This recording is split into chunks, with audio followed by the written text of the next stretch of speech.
Hello बच्चों, मैं सुदेश उपस्थित हूँ। आज हम कक्षा 9 के काव्य खंड से रहीम के दोहे पढ़ेंगे। यह हमारे हिंदी कोर्स बी में आता है। रहीमन धागा प्रेम का, मत तोड़ो चटकाए, टूटे से फिर ना मिले, मिले गांठ पर जाए। अर्थात रहीम जी क्या कह रहे हैं?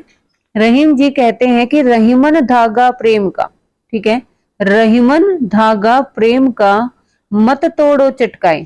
अर्थात वो क्या कह रहे हैं कि जो प्रेम का धागा होता है ना, उसको चटकाकर नहीं तोड़ना चाहिए।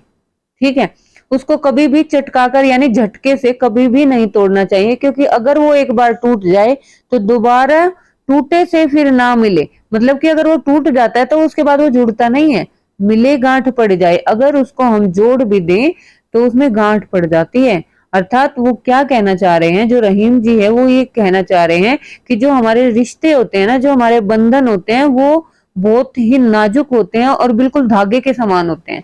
ठीक है, अगर उसमें जरा भी तनाव, आपसी मन मुटाव हो जाए तो वो रिश्ते हमारे टूट जाते हैं। तो हमारे उन रिश्तों में प्यार और प्रेम नहीं रहता है। ठीक है, अगर झगड़ा होने के बाद या तनाव होने के बाद अगर वो रिश्ते दोबारा मिल भी जाते हैं ना, तो उसमें कभी भी पहले की तरह नहीं रहता, उसमें एक गांठ पड़ जाती है। ठीक है, नेक्स्ट है हमारा, रही मन निज मन की विथा, मन ही राखो गोय, सुनी अठिले है लोग सब, बाटी न ले है कोई। अर्थात देखो, जो रहीम जी है वो क्या कह रहे हैं कि रहीमन निज मन की बिथा, कि अपने मन की बिथा को, ठीक है, अपने मन के दर्द को मन ही राखो गोए, हमें अपने मन में ही रखना चाहिए, हमें अपने मन तक ही सीमित रखना चाहिए। सुनी अठिले ही लोग सब, सुनकर तो अठिले हैं लोग सब, सब लोग सुनकर अठिले हो जाते हैं, अर्थात उसका मजाक ही उड़ाते हैं। बाटी न ले कोई, ठीक है, उसको बांटते नहीं है, उस दुख को बांटते नहीं है, बल्कि सुनकर क्या करते हैं, उसका मजाक उड़ाते हैं। इसलिए हमें जो अपने दुख को ना अपने तक रखना चाहिए, कभी भी हमें उसको दूसरे को नहीं बताना चाहिए, क्योंकि दुख में साथ देने वाले बहुत ही कम लोग होते हैं। ठीक है, नेक्स्ट है हमारा, एक साधे सब सधे, सब साधे सब जाए, रही मन मूल ही सींचबो, फूल फले अगाए। अर्थात देखो, रहीम जी क्या कहना चाह रहे हैं कि एक ही साधे सब सदे, यानी एक बार में एक ही कार्य करना चाहिए। एक सिद्ध हो जाए तो सब सिद्ध हो जाते हैं, यानी एक कार्य पूर्ण होने के बाद सारे पूर्ण हो जाते हैं। सब साधे सब जाए, यानी अगर आप सब साधोगे तो सब चले जाएंगे, यानी एक साथ सारे कार्य नहीं करने चाहिए। ठीक है, वरना कोई भी कार्य पूर्ण नहीं होता। एक ही साधे सब सदे, अगर एक सिद्ध हो जाता है तो सब सिद्ध हो जाते हैं। अर्थात अगर आपका एक कार्य पूरा हो जाता है तो उससे आपके सारे बाकी के कार्य भी पूरे हो जाते हैं। रहीमन मूल है सींची वो, फूले फले अघाए। देखो, रहीम जी क्या कह रहे हैं कि मूल ही सींची वो, मूल को सींचना चाहिए। जैसे मूल को सींचा जाता है, जब हम कोई पौधे में पानी देते हैं तो उसकी जड़ में पानी देते हैं। फूले फले अघाए, अघाए अर्थात तृप्त हो जाता है। कौन? फूले फले, फूल और फल अपने आप तृप्त हो जाते हैं, अर्थात उनको पानी अपने आप मिल जाता है। अगर हम मूल को सींचते रहेंगे तो फूल और फल तो अपने आप तृप्त हो जाते हैं, उनको अपने आप वो मिल जाता है पानी। ठीक है, इसी तरह से हमें एक बार में एक ही कार्य करना चाहिए। एक से अधिक कार्यों को एक बार में करने से कभी भी हमें अपना लक्ष्य प्राप्त नहीं होता। ठीक है, नेक्स्ट है, चित्रकूट में रमे रहे, रही मन अवध नरेश, जहां पर विपदा पड़त है, सो आवत यह देश। अर्थात देखो, जब रहीम जी क्या कह रहे हैं, चित्रकूट में रमे रहे।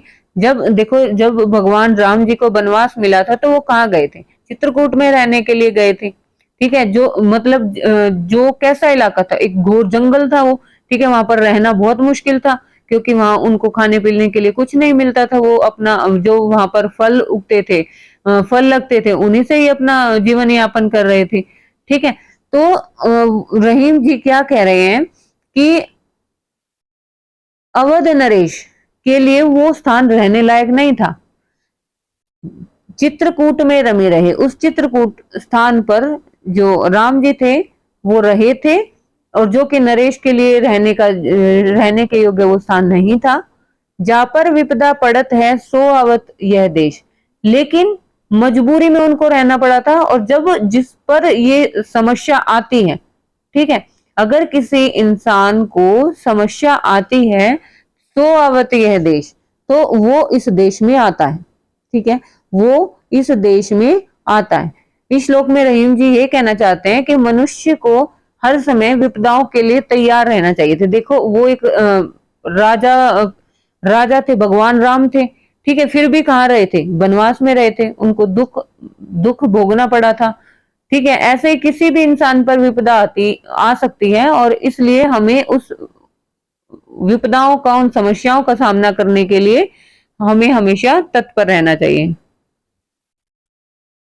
नेक्स्ट है हमारा दीर्घ दोहा अर्थ के आखर थोड़े आही, जो रहीम नट कुंडली समिति कूद चढ़ी जाही। अर्थात देखो रहीम जी इसमें क्या कह रहे हैं, दीर्घ दोहा अर्थ के, मतलब कि जो दोए हैं रहीम जी के वो दीर्घ अर्थ के हैं, मतलब उनका अर्थ बहुत बड़ा है।